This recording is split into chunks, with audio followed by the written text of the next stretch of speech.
Shalom, dear friends. The hostility towards Jesus is steadily brewing up, as we have already seen in chapters 21 and 22. In chapter 23, Jesus is, as it were, mounting a counter attack on the religious leaders by excoriating their behavior. This chapter contains the harshest and the most sustained criticism of the scribes and Pharisees in the form of a stinging denunciation.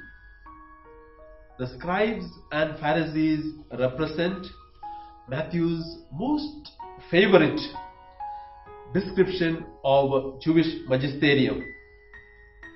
Scribes are professional lawyers, and they are also theologians who are religious specialists in the study of Torah, while Pharisees are pious laymen who have come together to strictly observe the written law and the unwritten traditions.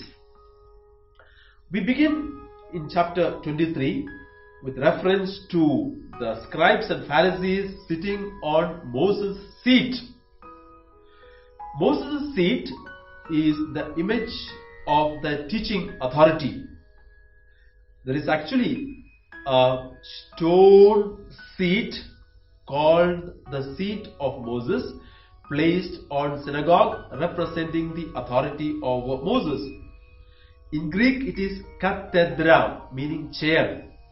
That is why cathedral is the church where the chair representing the teaching authority of the bishop is placed. Jesus in this chapter takes the role of a prophet like Amos or Isaiah, who makes use of a technique called denunciation, woe. In Hebrew it is why, to denounce a wrongdoing. There are three warnings that we find at the introduction to chapter 23. First warning: do not follow what the scribes and Pharisees do. Observe what they tell you, but do not follow what they do. So there is a lack of correspondence between what they preach and what they do, and Jesus calls it as hypocrisy. Secondly, they lay heavy burdens on the shoulders of people by these rules and regulations, while, remember, Jesus said his burden is light. Thirdly, they make their phylacteries and fringes noticeable to everyone. Phylacteries are leather boxes containing parchments from book of Exodus and Deuteronomy to remind them of God's commandment, which are strapped onto their forehead and to their arms, used during their morning prayer. And wearing tassels or fringes, in Hebrew it's tzitzit, they are prayer shawls to remind a Jew about the responsibility of keeping God's commandment. And Jesus criticizes them because of their craze for honor and titles. And there is a controversial statement in verse 9: call no one your father on earth, for you have one Father, the one in heaven. This is often used as a text to criticize the Catholic priesthood. The question is, why do Catholics call their priest Father when the Gospel forbids it?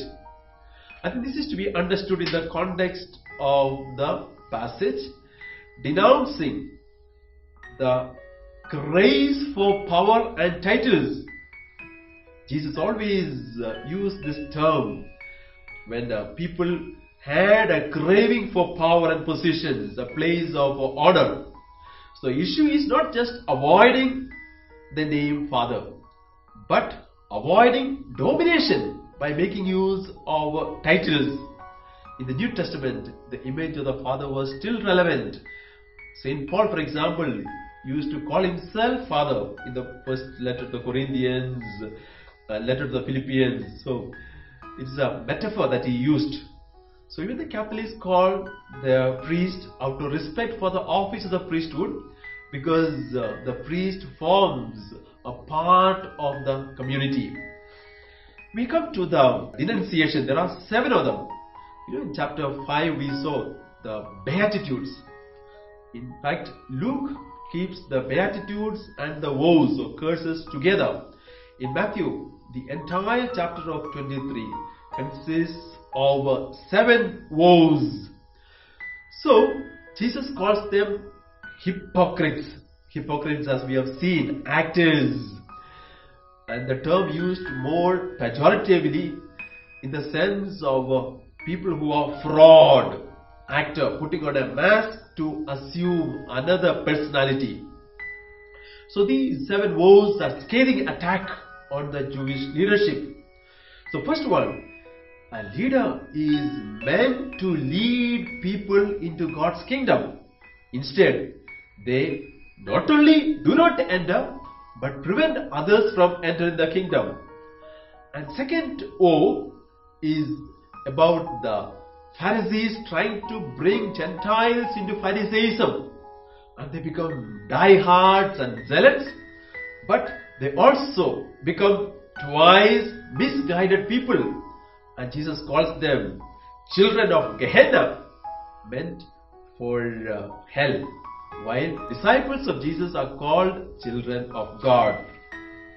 We have the third woe, which is a critique of meaningless distinctions the Pharisees invented in their oath taking. Remember, in chapter 5, Jesus had forbidden to take oaths at all. Fourth is not being able to distinguish between what is important and what is not. The tithes, 1/10 of the produce, was given to support the temple, the priest, and the poor people. And the Pharisees were so meticulous that they included even the herbs. Jesus calls them blind guides, because instead of giving importance to more important things like justice and mercy and faith, they give importance to very, very minute things. So it's a hyperbole that Jesus uses. Swallowing the camel and straining the gnat. Camel is the biggest animal that they have seen in the Holy Land, and it is also a ritually unclean animal to be avoided. The fifth condemnation is again using the very strong verb pillage and plunder to speak of the corrupt inner state of the scribes and Pharisees who misused the power to exploit others. So they give priority to the externals while ignoring the most important interior disposition that always Jesus upheld: purity of heart, ability to forgive others. So the qualities of the heart are more important to Jesus than external expressions. In the sixth accusation, Jesus critiques the scribes of presenting a lovely exterior while interior is rotten, and he uses again another hyperbole, calling them whitewashed sepulchre.